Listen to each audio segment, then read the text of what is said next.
Minha vida até o ano de 1854 era dedicada à pedagogia e à ciência. Eu era Hippolyte Léon Denisard Rivail, um professor respeitado.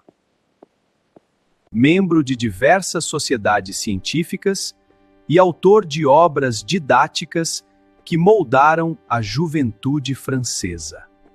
Eu era, em essência, um homem do meu tempo, um racionalista convicto. O século XIX era um período de efervescência intelectual e grandes contradições. A Revolução Industrial e o legado do Iluminismo impulsionavam o progresso material. Mas, ao mesmo tempo, o positivismo de Auguste Comte e o materialismo crescente ameaçavam sufocar a esperança na vida futura. A fé e a razão pareciam irreconciliáveis. Jamais poderia imaginar que a chave para a união desses dois pilares viria de um fenômeno tão insólito quanto o movimento de uma mesa. Fui convidado a testemunhar o que a sociedade parisiense tratava como uma curiosidade de salão: as mesas girantes. Meu primeiro contato através do Sr. Fortier, um magnetizador, e do Sr. Carlotti, um amigo, despertou em mim um profundo ceticismo. Minha declaração inicial era categórica: só acreditarei quando virem e quando me provarem que uma mesa tem cérebro para pensar e nervos para sentir. Contudo, minha curiosidade científica foi aguçada ao observar que o movimento das mesas não era aleatório. Elas respondiam a perguntas indicando um princípio de inteligência por trás do fenômeno. Percebi que o objeto de estudo não era a mesa em si, mas a causa inteligente que a movia. A partir desse momento, o que era um mero entretenimento para a sociedade tornou-se, para mim, um campo de investigação sério, exigindo o mesmo rigor que eu aplicava à química ou à astronomia. Eu não podia aceitar a primeira resposta. Para transformar o fenômeno em ciência, era imperativo aplicar o método experimental indutivo. Eu não parti de teorias preconcebidas, eu deixei que os fatos falassem. Minha metodologia se baseou em 3 pilares. Primeiro, a observação e indução. Parti da observação dos fatos, um movimento inteligente, para deduzir a causa, a existência dos espíritos. Segundo, a comparação e controle, enviar as mesmas perguntas formuladas de maneiras diferentes a diversos médiums em diferentes locais. Terceiro, a lógica e razão. Submeter todas as respostas ao crivo da razão e do bom senso, rejeitando o que fosse absurdo ou contraditório. Para garantir a seriedade e a universalidade dos ensinos, estabeleci o princípio do controle universal do ensino dos espíritos. Uma revelação só seria aceita se fosse confirmada pela concordância de um grande número de médiuns estranhos uns aos outros em vários lugares. A evolução dos métodos de comunicação foi crucial para a profundidade da obra.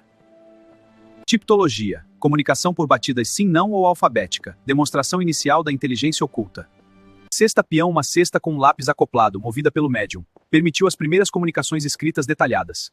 Psicografia, escrita direta pelo médium, essencial para a velocidade e a extensão da codificação. Eu fui o organizador, o codificador, mas os espíritos e meus colaboradores foram os canais da revelação. Minha esposa, Amélie Gabrielle Boudet, foi meu pilar inabalável.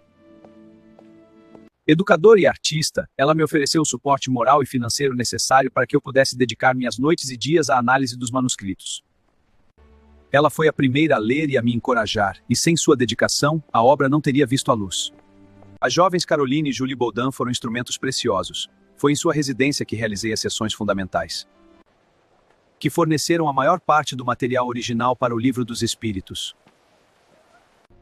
Mais tarde, médiuns como Ruth Céline Jaffé e Hermance Dufault trouxeram a precisão e a clareza necessárias para a revisão e ordenação dos conceitos.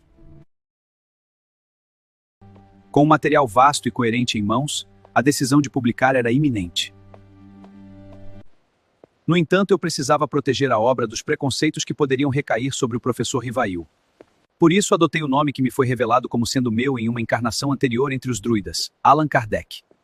Em 18 de abril de 1857, o Livro dos Espíritos foi lançado. Não era uma nova religião, mas uma doutrina filosófica com consequências morais, que se apoiava na ciência e na razão. O espiritismo estava codificado. O desafio a partir de então seria defendê-lo contra o materialismo e o fanatismo, sempre com a razão por guia e a caridade por objetivo.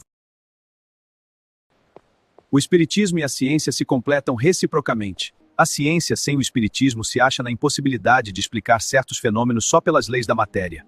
Ao espiritismo sem a ciência faltariam apoio e comprovação. Minha vida foi a prova de que o estudo do invisível pode e deve ser feito com o rigor do visível. Que a razão e a caridade sejam sempre nossa bússola. Se inscreva no canal e ative as notificações para a continuação dessa conversa.